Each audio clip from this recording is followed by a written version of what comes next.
was the first time I ever saw Nick talk shit. It was the first fight with Robbie Lawler. Robbie was dangerous. So Nick took that shit talking to DEFCON 5, and he got into the octagon.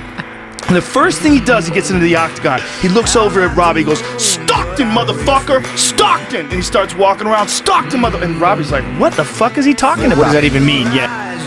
Attitude, drama, violence.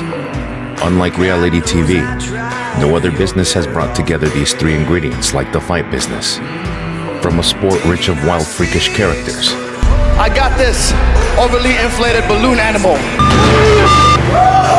A missing piece of these characters is a man who brought a level of unpredictability like no other. The people's champ, Nick Diaz. What's up? Where you at, George?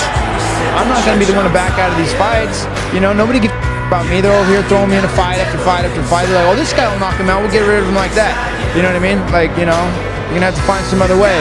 A Hall of Famer who earned his spot for reasons the so-called purist will never understand, but completely justifiable for the working class citizen who just enjoys a scrap. Hence, the name the people's champ. Yeah. Nick Diaz don't get dropped the shit. I know. Like that. And how crazy is Nick Diaz? Nick Diaz forced him into a dogfight. That's just forced him into a dogfight. And that was one of the most freakish, weirdest knockouts. It was amazing. I mean, Nick didn't try to take him down. Nick didn't try to submit him. He just went after him. Just like, come on, let's do this. While fighters outgrow their cities and poverty they were raised in once reaching a certain level of fame. However, Nick carried out the Stockton ways, like a badge of honor. Even after reaching the pinnacle of the sport. Nicknamed El Diablo, the actions and chaos Nick provided us in his heydays truly proves that he lived up to that name. You're gonna fight Justin, you know, and I'd be like, "Hey, f you."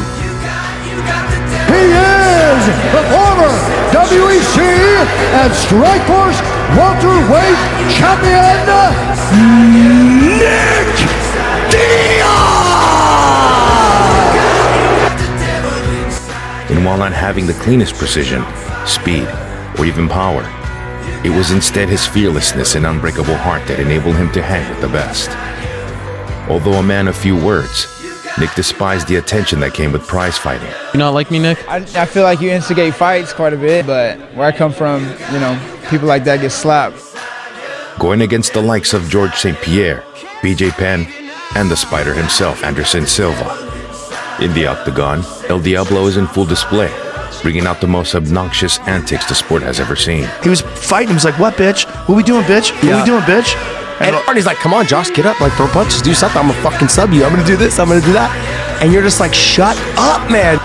Having a low tolerance for fake and shady behavior, Nick can start a brawl in a kindergarten school if he had to. The UFC Devil is coming back September 26th.